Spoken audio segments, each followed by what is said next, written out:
Okay, folks, hello and welcome. We're just taking a quick minute to do our sound checks, and then once we do, we will start our show in earnest. So for the time being, you're probably just going to hear me rattle on about nothing in particular.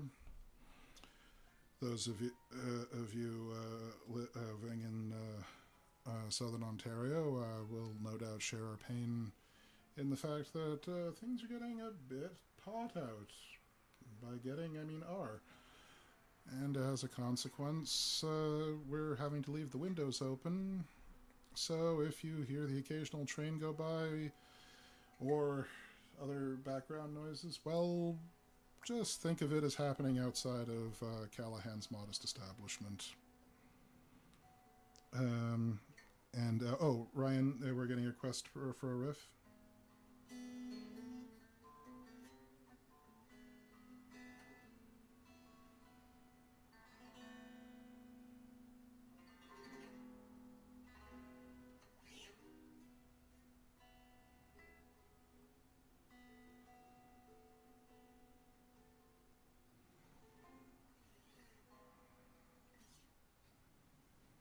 That riffy enough for you, man in the sound booth?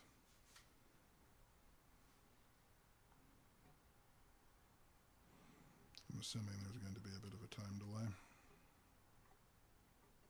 So excellent sound from both of you in that case. Hello and welcome everyone to Virus Free Radio's ongoing production of the reading of the Callahan Chronicles by Spider Robinson. With me as always is our lovely minstrel Ryan. There we go.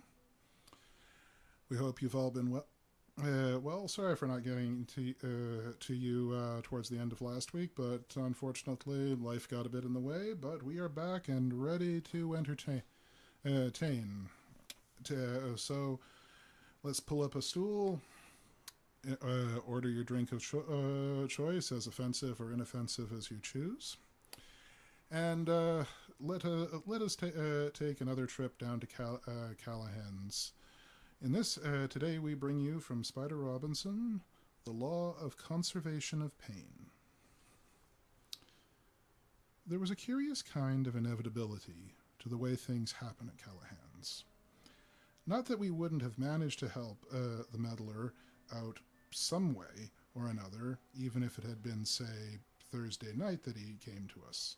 But since it was Monday night, I finally got to learn what this, quote, heavy metal, unquote, music is good for. After 10 years as a musician, it was about time I found out. Monday night is Fillmore night at Callahan's place. The night Fast Eddie and I do our weekly set on piano and guitar. But don't let the name lead you into thinking we play the kind of ear-splitting music the Fillmore East were famous for. Although I do play an electric axe, a country Gent 6. I have an amplifier factory guaranteed to shatter glass. These are only the remnants of a very brief flirtation with rock that occurred in much hungrier times than these. I don't like loud noises. No. The name derives from the curious custom we have at Callahan's of burying our dead soldiers in the fireplace. You can usually tell how good a night's been by how many glasses lay smashed on the hearth. And after one particularly tasty section, Doc Webster nicknamed Eddie and me the Fireside Fillmore. To our intense disgust, it stuck. This particular Monday night, things were loose indeed. Eddie and I held off most our set for half an hour to accommodate a couple of the boys who were playing some sort of pool on the floor with apples and broomsticks. And by the time Callahan had set up the two immense speakers on either side of the front door, the joint was pretty merry. "What are you going to play, Jake?" Doc called out from his ringside seat. I adjusted the milk stand, turned up my axe just enough to put it on equal footing with Fast Eddie's upright, and tossed the ball right back to Doc. "What would you like to hear, Doc?" "How about 'There are tears in my eyes from lying on my back and crying in the evening over you'?" "Nah," drawled Long Drink from the bar. "I want to hear 'He didn't like her apartment, so he knocked her flat.'" and a few groans were heard. Doc Webster rose to the occasion. Why not play the Butcher song, Jake? I resigned myself to the inevitable. The Butcher song? Sure, boomed the doc, and conducting an invisible band, he sang, Butcher, arms around me, honey, hold me tight. Peanuts began to rain on his head. Callahan shifted the right speaker a bit and turned around with his hands on his hips. Play the camera song, Jake. Hit me, Mike. With a voice like a foghorn undergoing root canal work, Callahan began. Lens get together, about 8:30. I'll ring your bell and howl, and a considerable number of glasses hit the fireplace at once. One or two had not been emptied first. The crackling fire flared high. In the brief pause that ensued, Fast Eddie spoke up plaintively. Hey, Jake, I got an idea. Be gentle with it, Doc grinned. It's in a strange place. What's your idea, Eddie? I asked. How about if we do the one we've been rehearsing all afternoon? I nodded judiciously and turned to face the house. Regulars and gentlemen, I announced. For our first number, we would like to do a song we wrote yesterday in an attempt to define that elusive essence, that shared quality which brings us all together here at Callahan's place. In a way, it is a song about all of us. It's called the Drunkards Song. And as Eddie's nimble piano intro cut through the ensuing catcalls, I stroked up my guitar and sang. A swell and wealthy relative of mine had up and died, and I got 100,000 from the will. So a friend and I decided to convert it into liquid form, the better our esophagi to fill. So we started in the city, had a drink in every shitty, little gin mill, which is already quite a few. And a cabbie up in Harlem took us clean across the river into Brooklyn, where he joined us in a brew. We was weavin' just a trifle as we pulled into Astoria, at 80 miles an hour in reverse. But it was leavin' nothing to the weavin' that we did as we was leavin'. From the time to time, it got a little worse. Well, there's nothing like drinking up a windfall. We was drunker than a monkey with a skinful. We was so goddamn drunk it was sinful, and I think I ain't sober yet. As we finished the chorus, Fast Eddie topped up a cloud of gospel chords that floated me easily into my solo, a bit of intricate picking which I managed to stumble through with a feeling, if not precision. When it was Eddie's turn, I snuck a look around and saw that everyone was well into his second drink and relaxed. These were smiles all around as I slid into the second verse. We was feeling mighty fine as we crossed the city line, sucking whiskey and a-whistlin' at the girls. But the next saloon we try, someone wants to try to black my eye, 'cause he don't like my song and shaggy curls. So then a fist come out of orbit, knocked me clean across the floor, but I was pretty drunk and didn't even care. And I was pretty disappointed when the coppers hit the joint as I was making my rebuttal with a chair. But the coppers came a cropper, 'cause I made it to the crapper, and departed by a ventilator shaft. Met my buddies in the alley as they slipped out through the galley, and we ran and laughed and laughed and laughed and laughed. Yeah, there's nothing like drinking up a windfall. We was drunker than a monkey with a skinful.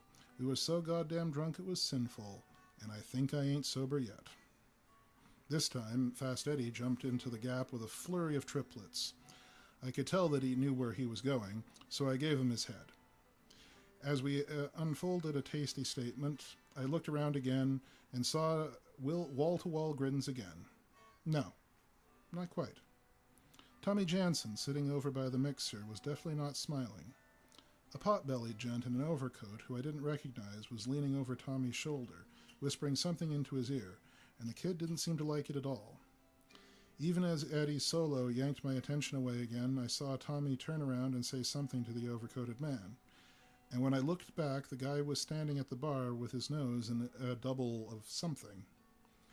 I put out my hand. Verse 3 was a-comin'. Halfway out of Levittown, I got our second wind. In a joint so down it made you laugh. So I had another mug, and my buddy had a jug, and the cabbie had a pitcher and a half.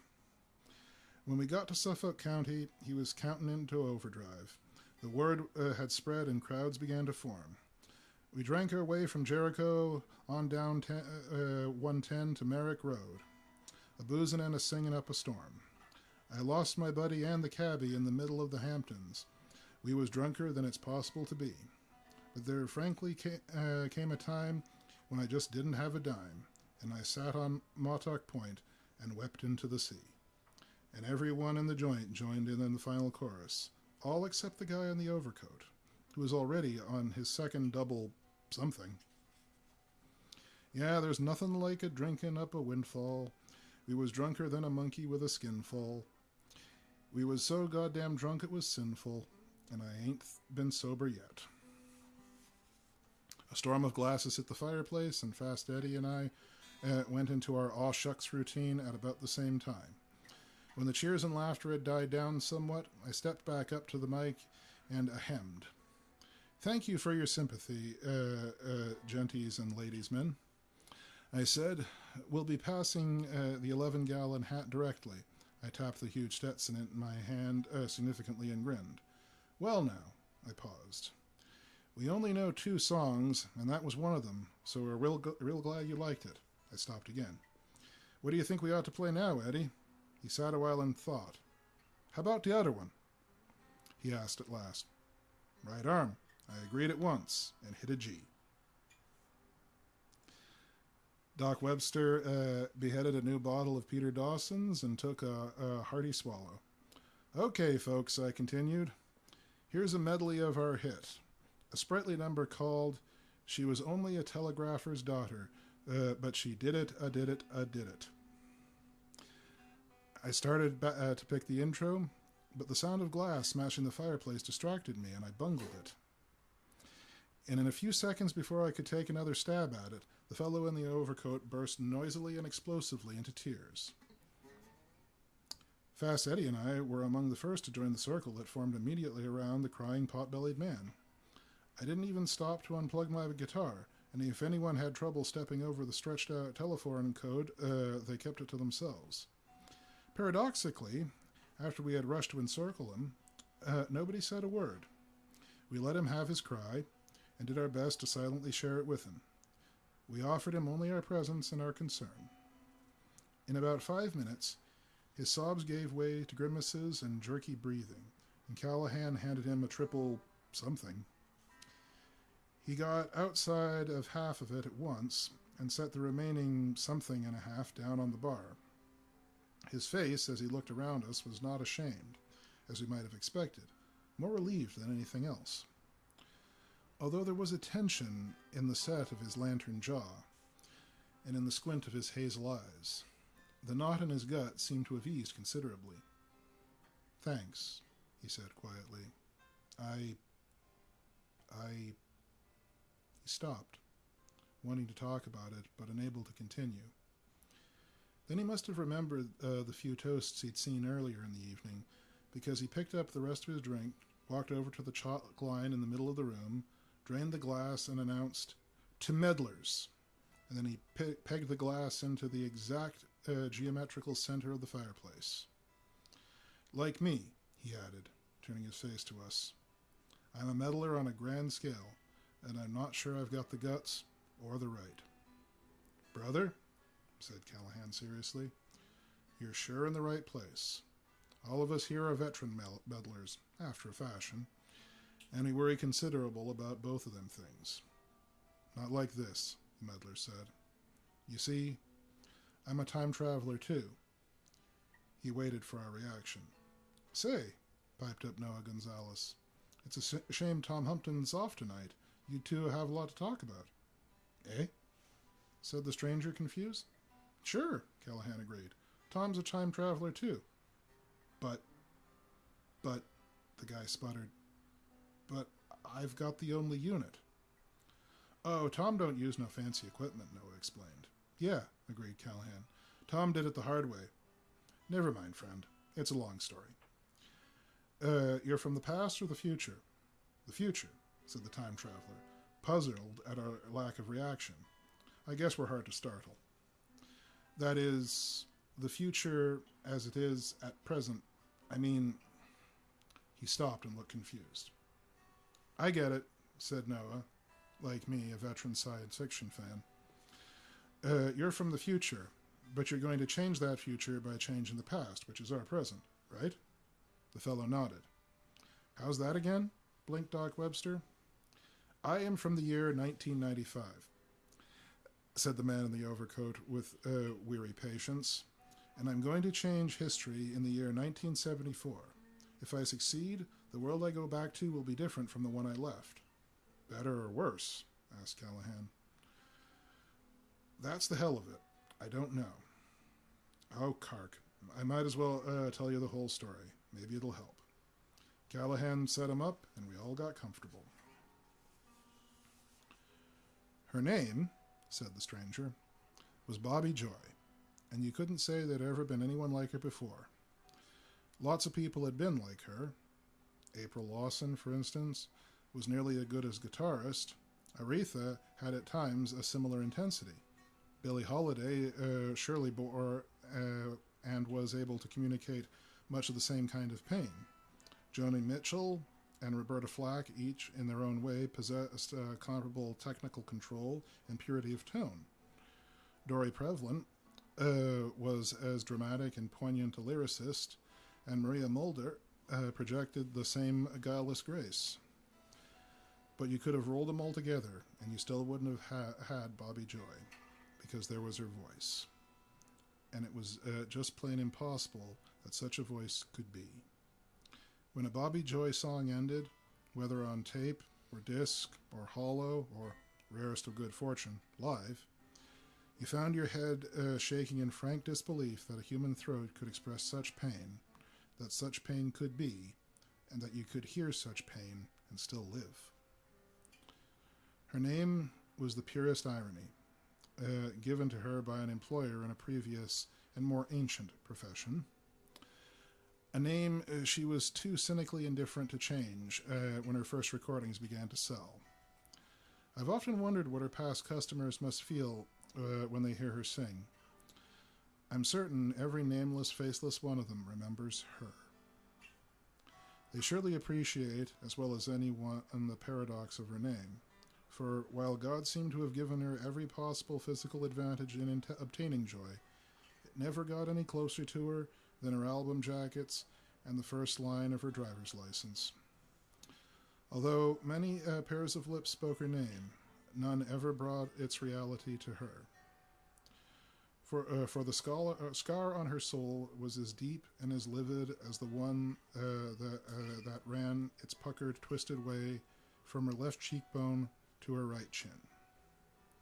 The woman with the scar, they called her, and many, seeing only a physical wound, might have wondered why that she did not have it surgically corrected. So easy a procedure in my time. But she sang, and so we understood, and we cried with her, because neither of her scars would or could ever be erased. And that, I suppose you'd say, was her genius. She represented the scars across her face of an entire era. She reminded us that we had made the world in which such scars could be, and that we, all of us, were as scarred as she. This is absurd. I'm trying to explain sex to a virgin with a perfectly good bed handy. Lend an ear, folks, and listen. This hollow will tell you more than I can. God help you.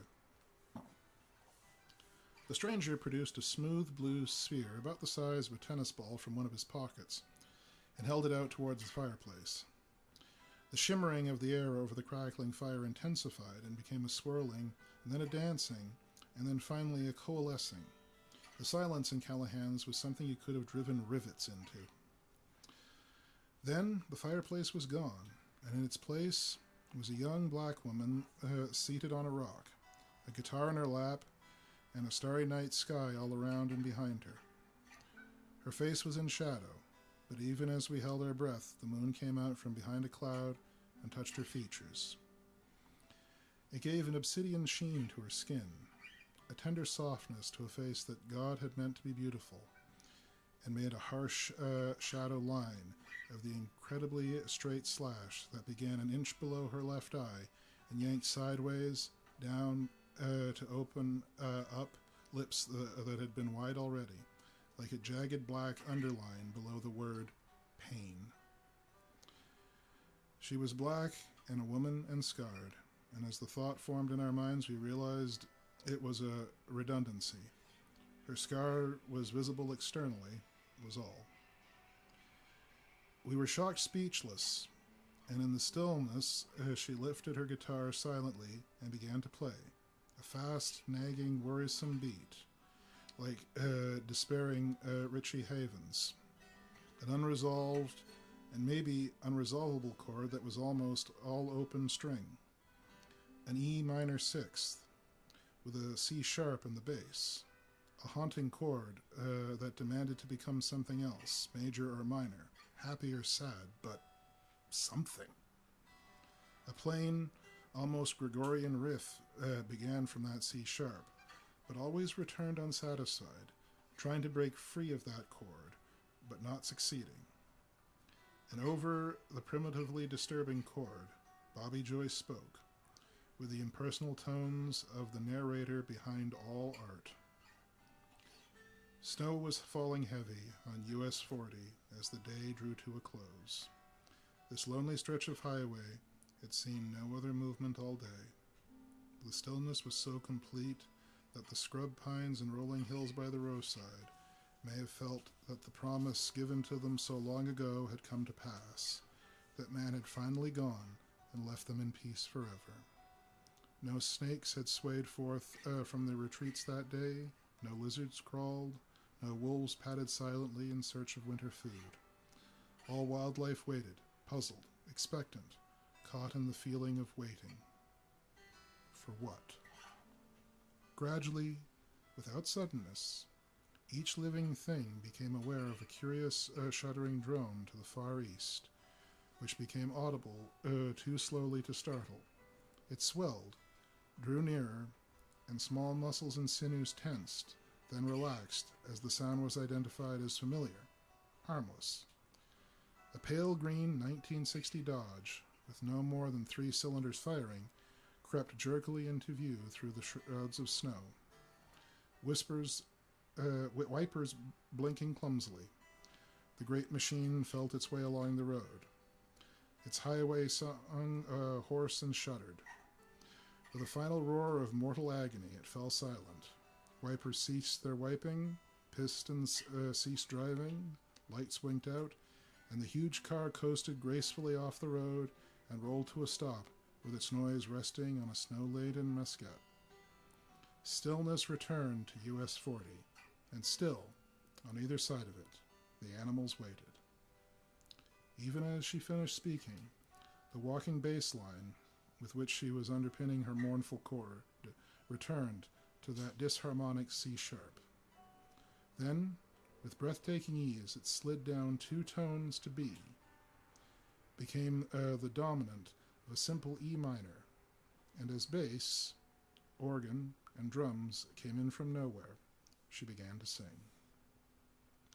Snow fallen gentle on the windshield, sittin' on the side of the road.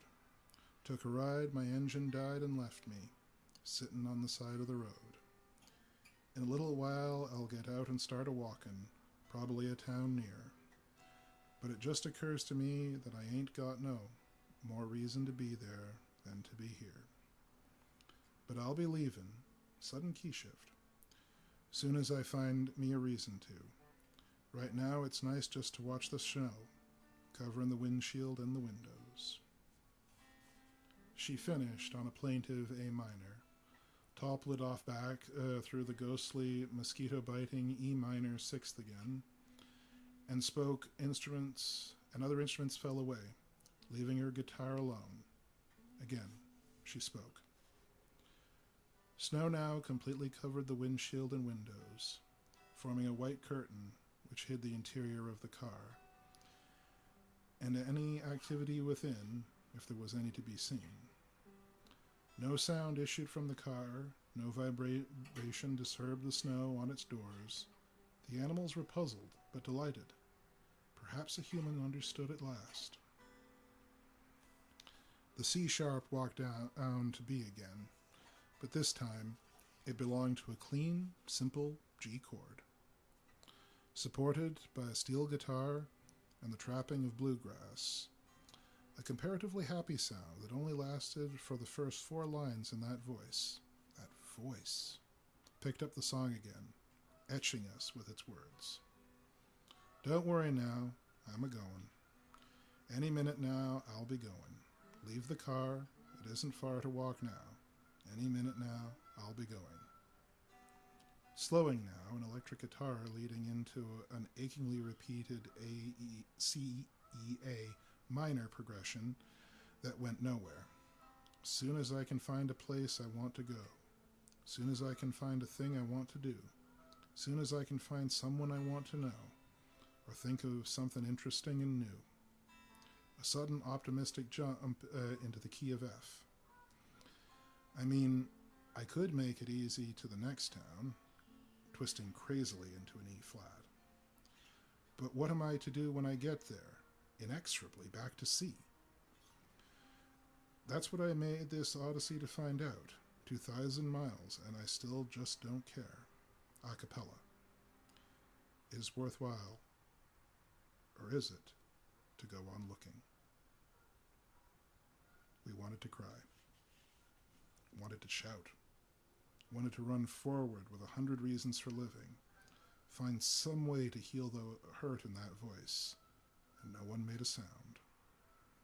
Alone again, with her guitar, Bobby Joy wove that disharmonic tapestry of hurting notes that was already becoming as familiar to us as the taste that a bad dream always has in the cold morning. And as she began to speak again, not a muscle flickered in her ebony face, as though her scar was all the expression she ever needed or be allowed. The snow began to drift. In a minute or an hour, the car was half buried in a heavy white winter coat of wet snow. The animals were already beginning to forget about the car. It had not shown movement in so long that they were coming to regard it as part of the environment, of less interest than the tattered 1892 edition of the Denver Record pinned under a rock, which at least still fluttered occasionally in the wind. For the memory of the animals is short, and the years are long, and they have found that very little is worth puzzling over for very long, and still the snow fell. This time she stayed with the C-sharp, built an A chord around it, and was joined only by a harpsichord and a bass. There was no ambiguity to this part, a simple, mournful medley that had no change-ups, no surprises, just the quiet calm of resignation, of unheeded defeat. Sort of friendly here inside the car, even though it's getting kind of cold. Haven't stirred or said a word in hours. I believe it's getting awful cold. In the glove compartment there's a small flask, Irish whiskey for the soul, but reaching out to it seems a great task, and anyway, it isn't all that cold. It might keep me warm, but it just ain't worth the trouble. Her shoulders seemed to slump, and the droning background of her guitar took on a terrible finality. There was no longer a Dodge by the side of US 40, just a drift like many others, peaceful and horribly cold. A faint illumination began to expose mysteries of snow sculpture, hammocks and valleys of white. But for the swirling haze, you might have said it was dawn. The car was completely hidden from sight, and so, in caves, holes, and shelters were the animals. But they no longer remembered the car. At least in their dwellings, there were some signs of life. And with that shattering unexpectedness, she slammed into E major, driving with horns and bass and moog and drums in a frenzied hallelujah chorus that dared you to begin hoping again. Surely that throbbing beat was a heart beginning to beat. Surely that energy was purposeful. We sat up straighter and crossed our fingers. I've got it. There's something that I want to do, a thing that seems to have some kind of point. I've got some grass enclosed in glass, here inside my shirt. I think I'm going to roll myself a joint. The bottom fell out of the voice and arrangement and scared away by solemnity and a trembling echo. A complicated operation might disturb the peace, but it ought to warm me just as well as drink. So it's something worth the trouble, and it's going to help me find a reason to get out of here, I think. A cappella. Now, where did I put all those zigzags? Again, the C sharp rang out. Shocking return to inevitability, and the droning guitar cut the rug right out from under us. Helpless, not knowing whether the music or the words frustrated us more, we waited in fearful silence for what had to come next, and for the last time, the expressionless voice spoke. 2 weeks later, when a road crew dug out the car, they found inside it the frozen corpse of a young woman, incredibly tranquil and serene. Between the blue and rigid lips was the pencil-thin column of ash from a hand-rolled cigarette, which had burned undisturbed until it had seared the lips and gone out. The crew boss silenced his men, radioed a call to the state police with remarkable calm, and then went home and made savage love to his wife. And that damned unnerving guitar fell to pieces on the E minor sixth, as resolved as it was ever going to be. The silence persisted for a full minute before anyone so much as had a thought to look into his drink for any answers that might be skulking around in there. And when we did, we found none there, so we tried looking at each other. When that failed, we turned as one to regard the stranger who had brought us this vision. His hand was back at his side now, and the fireplace was back where it belonged, naively attempting to warm the room that had gone as cold as death. That, gentlemen, he said simply, is Bobby Joy. No one said a word. I saw Doc Webster groping desperately for a wisecrack to break the spell, and it just wasn't there. The stranger had been right. Now that it was over, we could scarcely believe that it had happened, scarcely believe that we were still alive. Now that you know her, the stranger went on, you're ready to hear her story. What made her, what she is, and what I hope to do about it. Bobby Joy, Meddler continued, was born Isadora Brackenhill in the back seat of a gypsy cab somewhere in Harlem in the year 1952. I can see by your scowls, gentlemen, that I don't have to explain what that means. She didn't even have Billie Holiday's classic two choices. No one was hiring maids in those days. But by the training and education she received, she was prepared only for the most basic trade there is. By 1966, little Isadora was an experienced and, if rumor was to be believed, accomplished whore. Even in that most cliched of professions, she was an anomaly. She did not drink, touched no drugs, save an occasional social reefer, and never seemed to project that desperate air of defeat and cynical surrender so characteristic of her colleagues. She had a fiery fighting spirit that demanded and elicited respect from all who knew her. And except for physically, no one ever touched her at all. Madams loved her for utterly dependable honesty in the split. The girls loved her for unflagging courage and willingness to be of help, and the Johns loved her for the completely detached professionalism she brought to her work. Then came the bust. Some sort of political mix-up, as the story goes.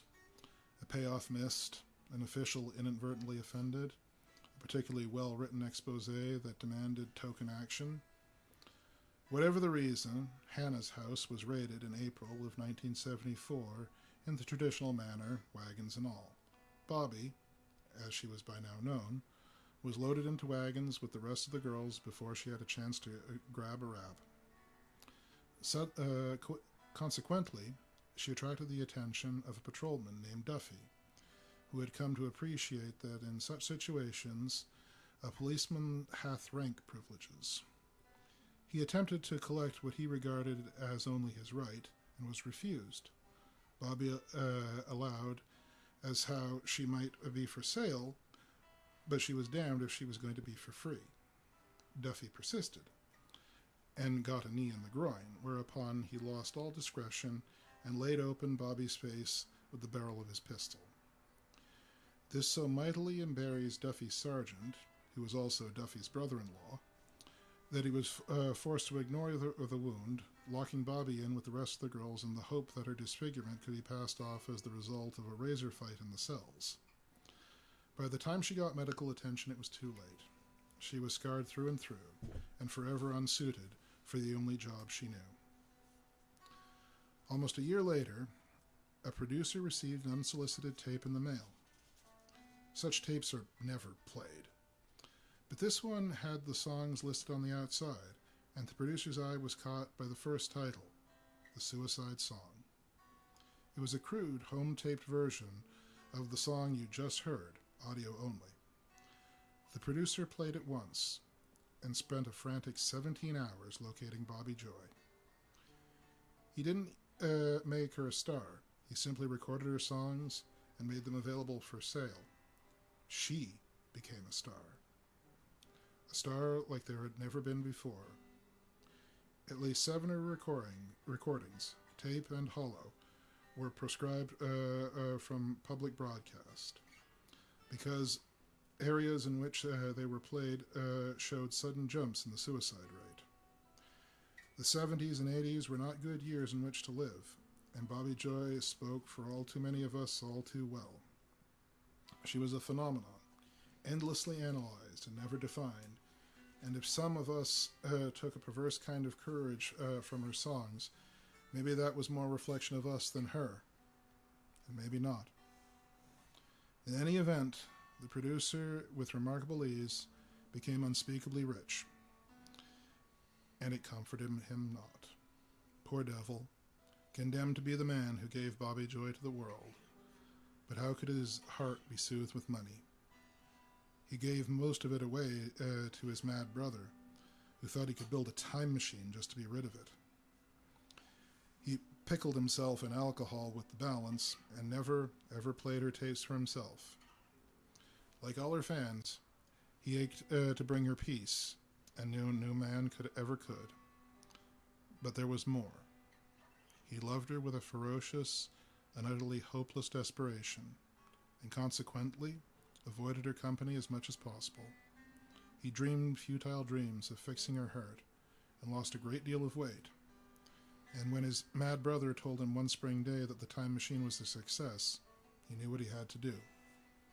His brother, though mad, was not so mad as he was by now, and sought to reason with him.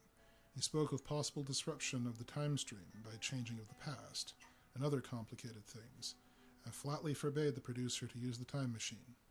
Right now, years in the future, he's nursing a sore jaw and wondering whether I'm about to destroy the fabric of time.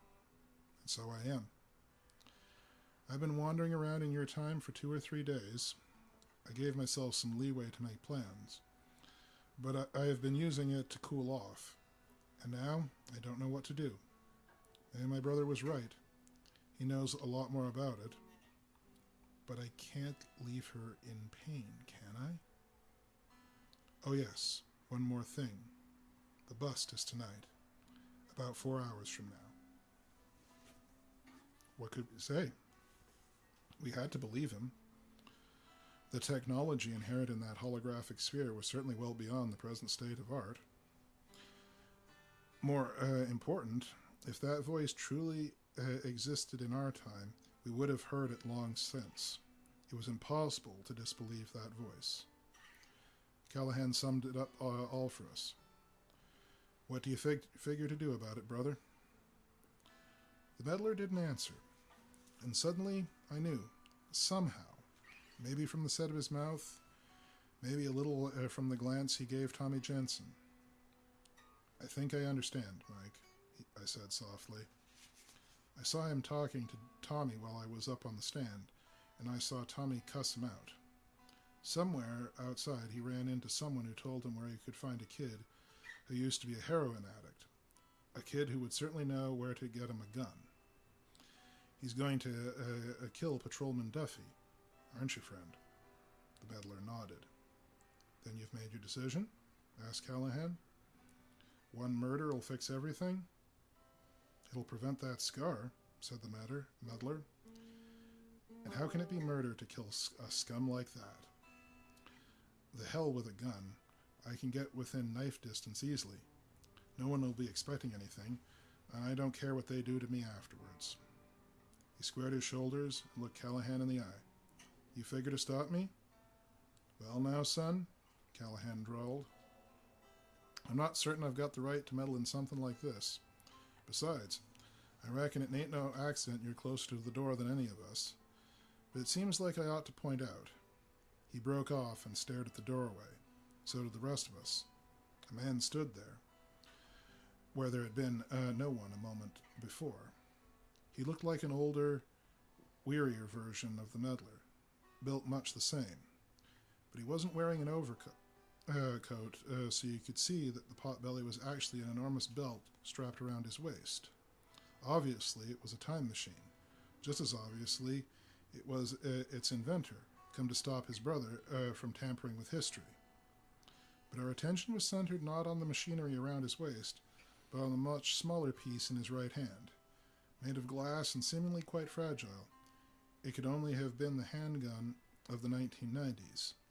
And the way he held it, he told us we ought to respect it. I thought of lasers and backed away, fetching up against my amplifier. I can't let you do it, John, said the newcomer, ignoring the rest of us. You can't stop me, said the Meddler. I can kill you, his brother corrected. Look, Henry, the Meddler said desperately. I'm going into this blindly. I know what I'm doing. Do you? You damned fool, you haven't the faintest notion what you could do by killing that fool policeman. Suppose a criminal he would have apprehended goes on to kill some innocent people instead. Suppose the simple removal of him from history suffices to disrupt this time stream beyond repair. You may be killing every man, woman, and child in our time, John. Don't you think I know that? Cried the man in the overcoat. And do you suppose that's all there to be afraid of?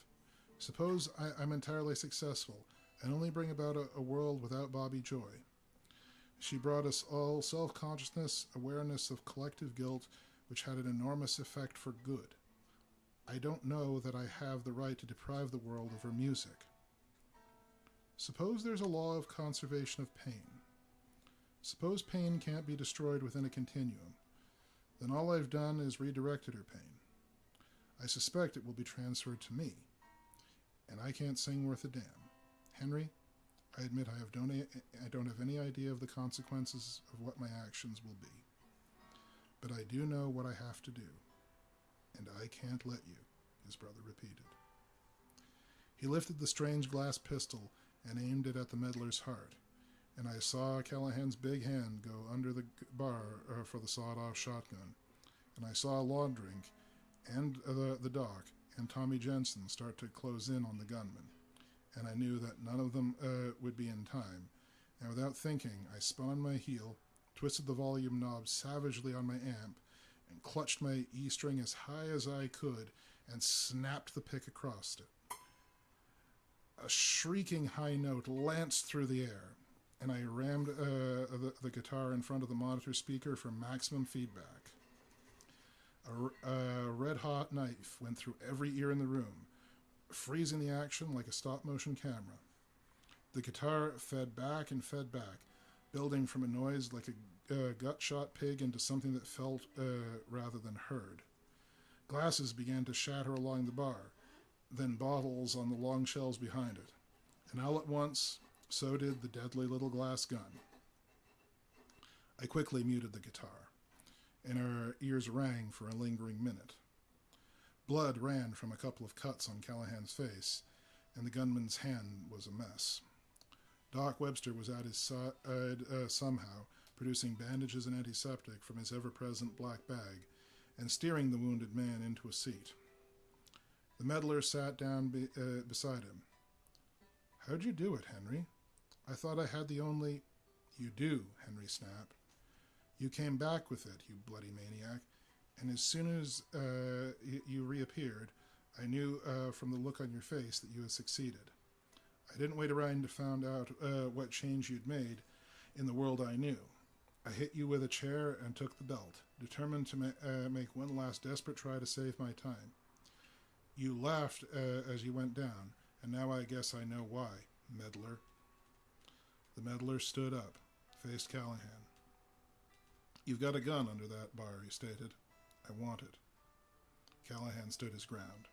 "Not a chance," he said. "Then I'll knife him, or bash in his skull with a rock, or draw up a match in his gas tank." He headed for the door, and no one got in his way. "Hold on a minute," I called out, and he stopped. "Look," he told me, "I'm grateful for what you did, but—" "Listen," I interrupted. "Maybe we can't give you a gun, but we can sure pass the hat for you." His jaw dropped as I whipped off the 11-gallon hat and offered it to Noah Gonzalez. Noah dropped a $5 bill without hesitating and passed the hat to Slippery Joe. People began digging into their pockets, emptying their wallets, and dropping the swag in the hat as it came their way. It filled rapidly, and by the time it reached Fast Eddie, I guess it had maybe $100 or better in it. Eddie took it from Callahan and looked at the meddler. "I ain't got no dough," he announced, "but I had a 1965 Chevy outside that'll do 110 easy." He fished out a set of keys and dropped them into the hat. "Don't waste no time parking the bastard. You'll never find a parking space in Harlem this time of night. Double park it. I'll pick it up from the cops tomorrow." There were tears running down the meddler's face. He seemed unable to speak. "Okay," said Callahan briskly. "You've got 3 or 4 hours. That should be plenty of time. You drive off to Hannah's as fast as you can. Wave around that dough and tell Hannah you want to take one of the girls home for the night. She sees all that cabbage, she'll go for it. That'll get Bobby clear of the bust. What happens after that is up to you. Good luck." He took the hat from Eddie and handed it to the meddler, who took it with a trembling hand. "Thank you," the meddler says. I hope I'm doing the right thing." "You're doing what you have to do," said Callahan, "and you don't have to kill anyone. Now get out of here." The meddler got. We sent his brother home eventually, and Eddie and I packed up our equipment for the night. We felt sort of inadequate after having heard Bobby Joy. And anyway, everyone in the joint was broke now. By closing time, we were all ready to leave. The next night, we were all there by 7, and although it was Punday night, nobody much felt like making jokes. A few of us had tried to get news of the previous night's raid from the police, but they weren't talking, and we were as filled with suspense as the fireplace was with glass. Along about 8, the sporadic conversation was silenced by the sudden appearance of the time-traveling belt on the bar. A soft green sphere, and a single piece of paper encircled it. The piece of paper proved to be a note, which read, "Don't want to leave you hanging. Please destroy this belt. The next time, we all might not be so lucky. Any thanks from both of us." Callahan tossed the belt into the fireplace, and it landed with a crunching sound. Then he picked up the sphere and held it in his big hand. For a second time in 2 days, the fireplace faded from sight, but this time it was replaced by a mountain stream, crisp, clean pines in the background, an achingly beautiful sunset playing tag with ominous gray storm clouds. Bobby Joy sat by the stream, her guitar across her lap, and her unscarred face was more beautiful than all the sunsets that ever were. She gazed serenely at us and flitted her fingers to the strings. It began slowly, a simple statement of key woven out of 2 chords that rose and fell like cylindrical hoops in a crazy time signature. Gradually, the pauses between the ringing chords were filled with rhythmic direction, picking up speed and becoming almost a calypso beat, save that Calypso never used such chords. And Bobby Joy sang, I walk around with doubt inside me. I don't believe in what I try to be. Words I whisper seem like a lie to me. Strange thing. Wonder what's happening. Her voice spoke of confusion and fear, of doubt and loneliness, and our hearts sank within us. I'm scared that maybe I'm what I seem to be. Today is only another dream to me, fading quickly from my memory. Strange thing. Wonder what's happening.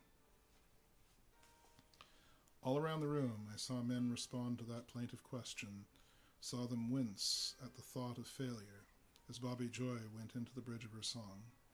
Cradled in strings and an ironically mellow organ, she went on. The sky is changing color, and the ground is far away. I wondered if my mind, and now I've lost the way. Where are the places that I used to go? Who are the people that I used to know? Will things be any better tomorrow? Strange thing. Wonder what's happening. Then, cutting through our despair as the sun cut through the holographic clouds, a full orchestra came out of nowhere, a warm carpet of sound that swelled in moments to an almost Wagnerian peak. Bobby's face was transfused with a startling smile of pure joy, and full-throated she sang. And then I met a meddler, and the meddler comes to me. He tells me of my future, and he comforts me. And the final verse exploded in Callahan's place like a hallelujah chorus of horns and violins, bashing all fear and uncertainty and pain, turning them all into nothing more than paid dues, the admission price to happiness. Now the rain is falling, like a beatitude. Trees are weeping, tears of gratitude. There's been a change in my whole attitude. Strange thing, good things are happening. Strange thing, good things are happening. And with a flurry of trumpets, the song died. Bobby Joy smiled, a deep, satisfied smile, and disappeared, taking her mountain stream with her. Callahan's arm came down fast, and the sphere exploded in the center of the fireplace. And in that moment we realized, all of us in Callahan's place, that the meddler's guess had been part right. Just as there are laws of conservation of matter and energy, so are there laws, in fact, of conservation of pain and joy. Neither can ever be created or destroyed, but one can be converted into another.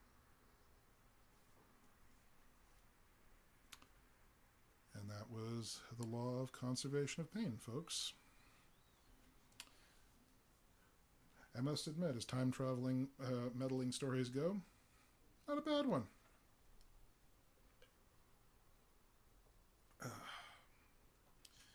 In these hot days, you need to stay hydrated. Well, let's see now.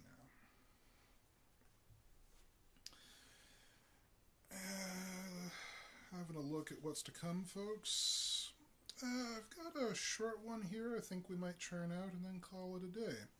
If for no other reason, well, if this is going to be the end of today's broadcast, it's got the right title for it. Feeling spry, minstrel? Alrighty then. Then without further ado, I give you, from the author Spider Robinson, Just Dessert. Sooner or later, just about every bar acquires the most obnoxious of nuisances, the practical joker. I'd have thought Callahan's place would be immune to that particular kind of carbuncle. We don't seem to pick up the standard idiots that most saloons have to put up with, the weepy drunks, and the belligerent loudmouths, and the ones who drink to get stupider. It would almost as though some sort of protective spell ensures that only people who find Callahan's are the ones who should, and the ones who must. But very occasionally, some refugee from the Dewdrop Inn does accidentally wander in, usually for just long enough to make us appreciate his absence when he finally leaves. There was, for instance, the guy of an ethnic extraction I can't specify without getting a lot of Italians mad at me, who represented a jukebox concern. He made Callahan an offer he couldn't refuse, so Mike didn't bother refusing. The guy's broken arms eventually healed, I understand, but he never got over the amnesia. Then there was the gent who brought his young secretary in to get her drunk for carnal purposes.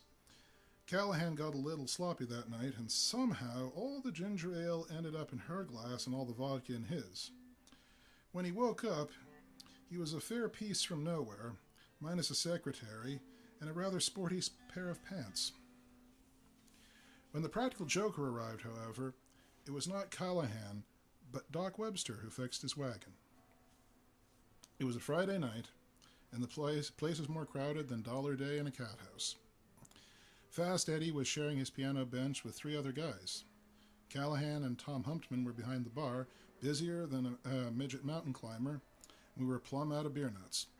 Me, I was sandwiched between Doc Webster and Noah Gonzalez at the bar, feeling the urgency of hydraulic pressure, wishing there wasn't a wall of folks between me and the Jake. I guess it was a huge number of cars scattered about out in the parking lot that made the sadistic jackass think he'd found the perfect place to pull off his little gag. Come to think of it, maybe fate was leading him to Callahan's after all. In any case, he came shouldering through the throng with his 2 buddies on either side of him at about 11, and the 3 of them took up position at the bar just beside the dock. I noticed them out of the corner of my eye and gaped like a fish with lockjaw.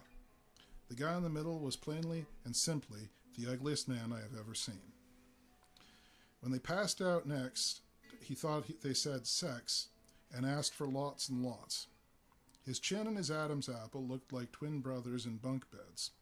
His nose appeared to be on sideways, and his eyes were different sizes. His ears were so prominent that from the front he looked like a taxicab coming down the street with the doors open, and his hair resembled a lawn with persistent crabgrass. The longest strands issued from his nostrils. As he reached the bar, the clock over the cash box stopped, and I couldn't blame it a bit. I forgot about my bladder and gulped the drink I'd been nursing. The doc saw my face, swiveled his massive bulk around to look, and damn near dropped his scotch. You have to understand that the doc firmly believes in the Irish legend that on Judgment Day you'll be suspended head down in a barrel containing all the liquor you've ever spilled, and if you drown, to hell with you. Even Callahan shuddered. The guy glanced at the perfectly ordinary-looking accomplices on either side of him, pulled a fistful of singles from the pocket of his sport coat, and said, "Boilermakers." The noise of the crowd had begun to abate as folks caught sight of the apparition, and a single word was plainly audible. Callahan's cigar traveled from one side of his mouth to the other. He shrugged his broad shoulders, produced 3 shot glasses and 3 chasers, unable to take his eyes off the guy in the middle. The 3 of them lifted their shots, upended them, then did the same with the beers.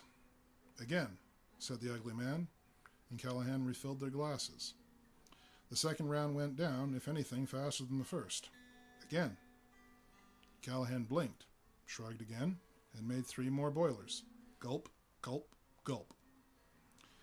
Now, even Callahan's place on a Friday night, amid some of the most dedicated drinkers that ever tried to outdo a sponge, this sort of thing is bound to attract some attention. The silence was nearly complete. Some of the boys in the far corners began climbing up on the tables and chairs to watch, and there were enough necks being craned to make a chiropractor giddy with glee. Over at the piano, Fast Eddie began a pool, taking bets on how many more rounds the 3 strangers could survive. After the 6th set of boilers had been made and unmade, Callahan tried to call a halt. "Sorry, gents, if you want to commit suicide, you'll have to find another joint." The 2 flankers nodded, but the ugly man reached into his sport coat again, produced a chopstick, and balanced it on its index finger. "Peter Piper picked a peck of pickled peppers," he said clearly and distinctly. "British Constitution, the Leth Police dismisseth us.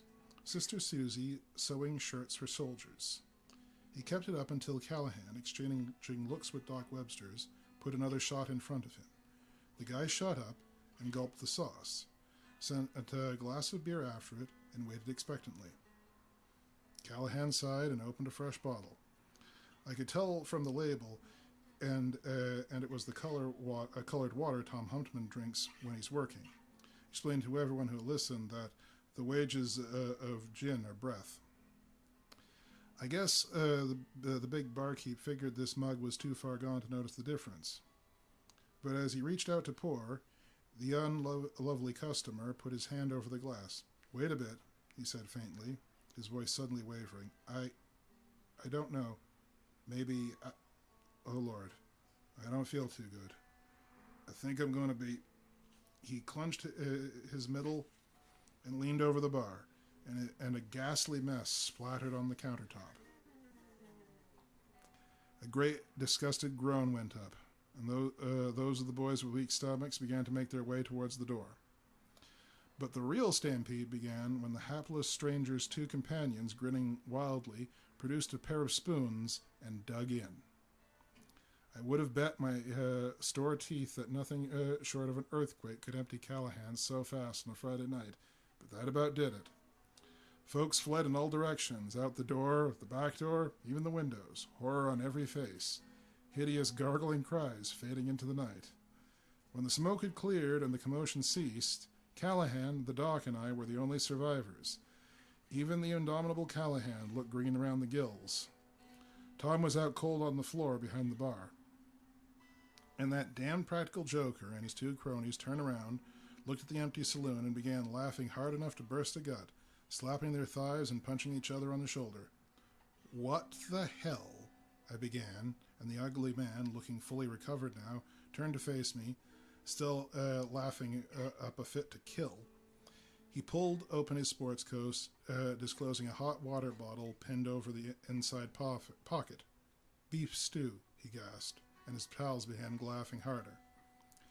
Callahan went from green pale to bright red, and his hand went under the bar, emerging with a softball bat. "No, Mike," I cried. "Don't. I know how you feel, but there's just a wild chance that some jury somewhere in the world might convict you." Muscles bulged in his jaw, but he got a grip on himself and lowered the bat. The three waterheads kept on chortling, oblivious. "All right, goddammit," Callahan bellowed. "You've had your fun. Now get the rest of this crap off my bar and get out of here before I murder yous." I was startled to notice that Doc was grinning broadly. I didn't figure it to be his kind of humor. The three wits, sensing danger at last, nodded and began spooning up the remains of the stew. In no time, the bar top was reasonably clean. The ugly joker offered Callahan a 10 spot for his trouble and nearly had it for dessert. Still smiling idiotically, they headed for the door and disappeared into the night. Callahan caught sight of Doc's grin and glared at him, still furious. "What the hell you laughing at?" he growled, and the Doc's grin got wider. "I saw that gag pulled once before, Mike," he said. "I recognized it right off." "So that makes it funny?" "Hell no." "Well then?" "That guy's stomach must be pretty good to handle all that booze," the Doc said happily. "But I wonder how he and his buddies are going to like the seasoning I put in the stew while their backs were turned." The Doc opened up his pudgy fist, and there was a little bottle in it labeled Serum of Ipecac. Callahan's eyes widened, and then he smiled.